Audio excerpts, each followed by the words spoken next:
Saya melihatnya bahwa tahun 2025 ini akan masih sama dengan tahun-tahun sebelumnya, di mana selama 2 tahun lebih ini isu nasab itu masuk ke lorong-lorong sosiologis masyarakat umat Islam Indonesia, khususnya kalangan Nahdlatul Ulama. Karena setelah konklusif bahwa nasab Ba'lawi ini bukanlah sebagai keturunan Nabi besar Muhammad SAW, berdasarkan kajian nasab, kajian ilmu sejarah, juga tes DNA mereka yang melenceng kemana-mana, di mana keturunan baginda Nabi telah secara presisi teliti oleh para pakar-pakar DNA bahwa DNA mereka adalah J1, sedangkan Ba'lawi dari berbagai macam sampel yang telah dapat kita unduh di di berbagai macam platform milik perusahaan DNA, bahwa DNA Ba'lawi ini adalah mayoritas J, 90-90% ya. Jadi ini akan sangat sulit jika Ba'lawi dalam keadaan semacam ini masih mempertahankan diri bahwa mereka ingin diakui sebagai keturunan dari baginda Nabi besar Muhammad SAW, beserta seluruh data dan tren masyarakat yang terus uptrend, ya, di mana masyarakat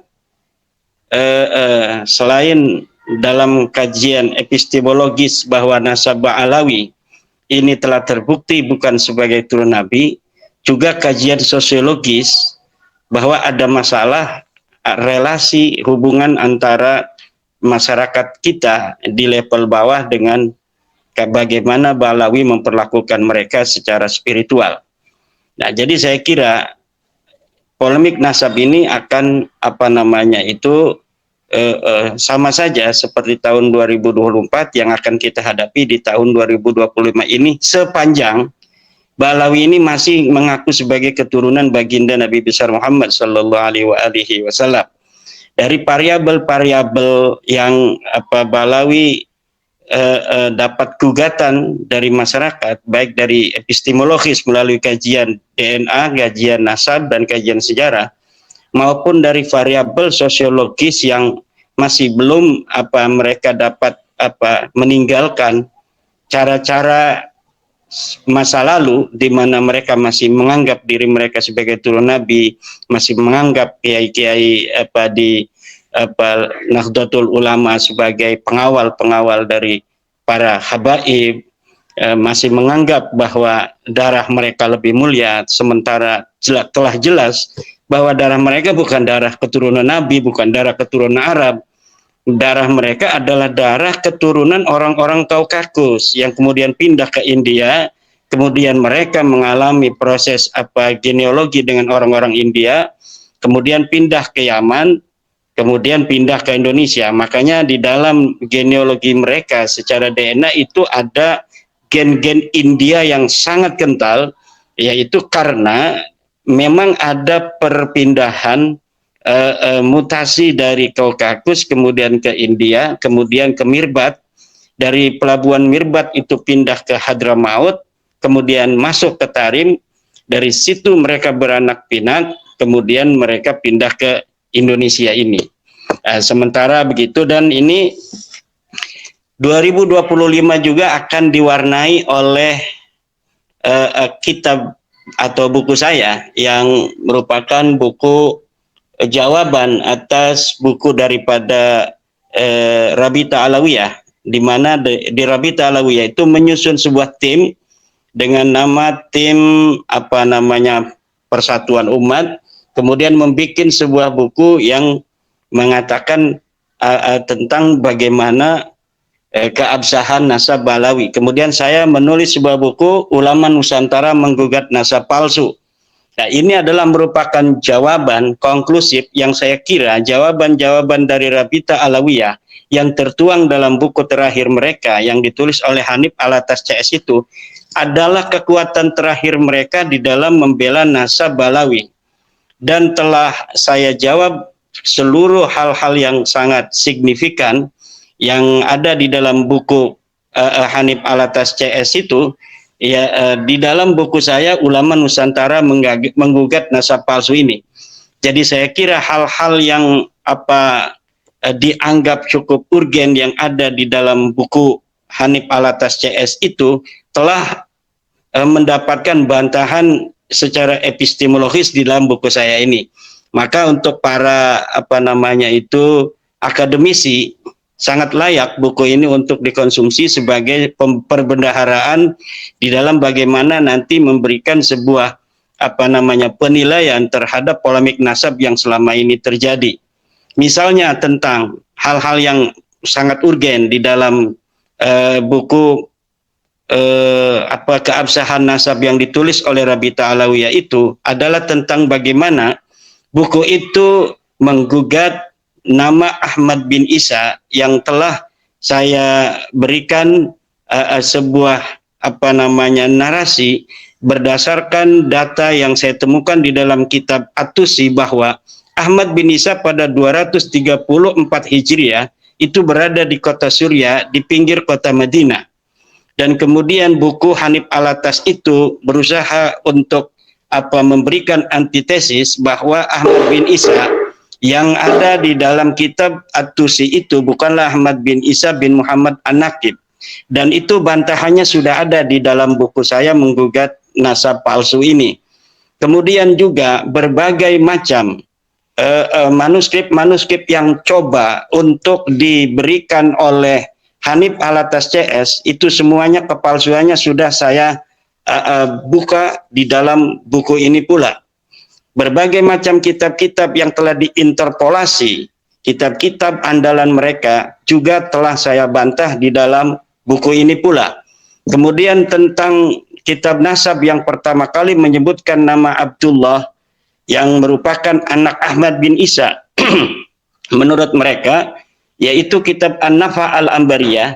Di dalam buku menggugat nasab palsu ini pun saya telah ketengahkan bagaimana pendapat ulama tentang kitab An-Nafa Al-Ambariyah, bahwa kitab itu yang ditulis oleh Muhammad Kadim, penulisnya itu laisa min hada sya'ni, tidak termasuk orang-orang yang ahli di dalam bidang ilmu nasab. Sehingga dengan penilaian para ulama ahli nasab bahwa kitab An-Nafa Al-Ambariyah penulisnya Muhammad Kadim 880 itu dianggap laisa min hada sya'ni, dengan itu maka segala apa yang tertuang secara objektif di dalam kitab itu tidak bisa diterima secara kajian ilmu nasab, karena ahlu hadas sya'ni, para ahli-ahli nasab itu tidak mempercayai Muhammad Kadim yang menulis kitab nasab itu, tetapi dia tidak memiliki kredibilitas dan kepakaran di dalam fan ilmu nasab. Kemudian Tuhfatul Talib, kitab kedua yang memberikan yang menulis nasab Alwi bin Ubaid bin Ahmad bin Isa, juga bagaimana nanti di dalam kitab ini pula telah saya ungkap bahwa mereka atau Ba'lawi ini ditulis di dalam kitab Tuhfatul Talib itu bukan berdasarkan atas referensi kitab nasab yang ada sebelumnya, tetapi berdasarkan ba'dut ta'alik yang ditemukan oleh pengarangnya.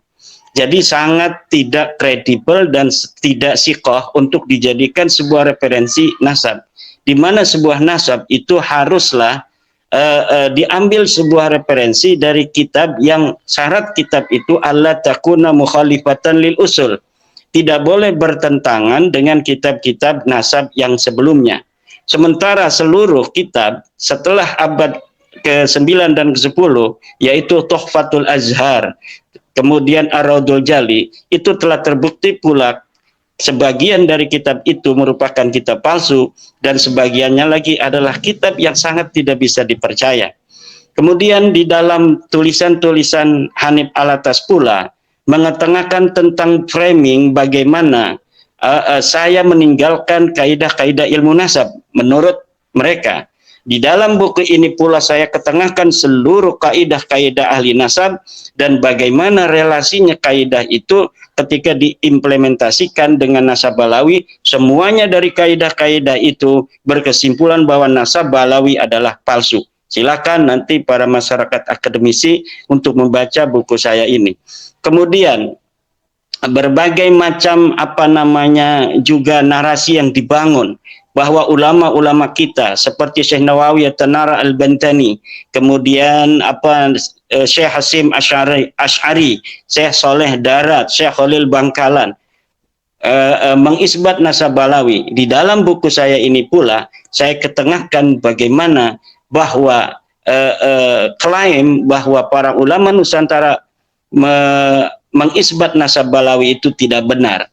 Jadi nanti 2025 ini Mas Yusuf ini akan masih dipenuhi oleh bagaimana bantahan-bantahan yang akan diberikan oleh Hanif Alatas CS terhadap buku saya ini. Dan saya berharap mereka bukan hanya berani untuk membantah melalui buku dari kejauhan, tetapi juga saya berharap mereka berani duduk di hadapan para ilmuwan, di hadapan para doktor dan profesor di sebuah kampus untuk bagaimana narasi-narasi yang mereka bangun itu sebenarnya adalah narasi-narasi kosong yang dibangun di atas ruang hampa. Dan saya akan buktikan nanti di hadapan para doktor dan profesor itu yang mempunyai kredibilitas ilmiah di dalam ilmu sejarah dan metodologi penelitian. Mereka sebagai juri nanti akan memberikan penilaian terhadap bagaimana tesis dan antitesis dari apakah Balawi ini adalah keturunan Nabi atau bukan. Tesis saya yang menyatakan bahwa Balawi bukanlah keturunan Nabi itu dibangun berdasarkan data-data yang kuat, yang data itu menurut saya adalah data final yang sulit untuk dibantah kecuali dengan kedustaan gitu. Nah, itu juga nanti 2025 akan dipenuhi dengan penolakan-penolakan masyarakat terhadap klan-klan Ba'alwi.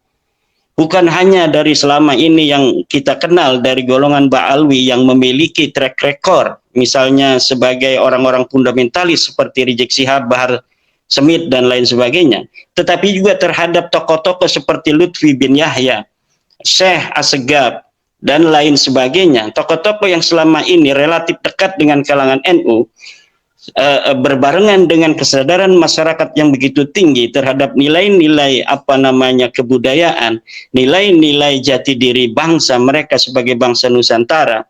Ini juga akan dipenuhi hal-hal yang berkaitan dengan tokoh-tokoh Balawi dari golongan yang selama ini dekat dengan NU pula.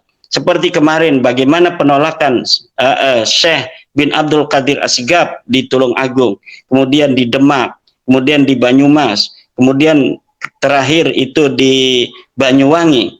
Nah, penolakan-penolakan ini walaupun tidak sampai kepada di stopnya acara itu di beberapa tempat, itu mengindikasikan bahwa masyarakat sekarang sudah memiliki penilaian yang minor terhadap orang-orang yang selama ini pun dianggap dekat dengan NU dari kalangan Balawi. Saya kira ini tidak akan jauh-jauh dari hal-hal seperti itu nanti dari 2025. Terima kasih.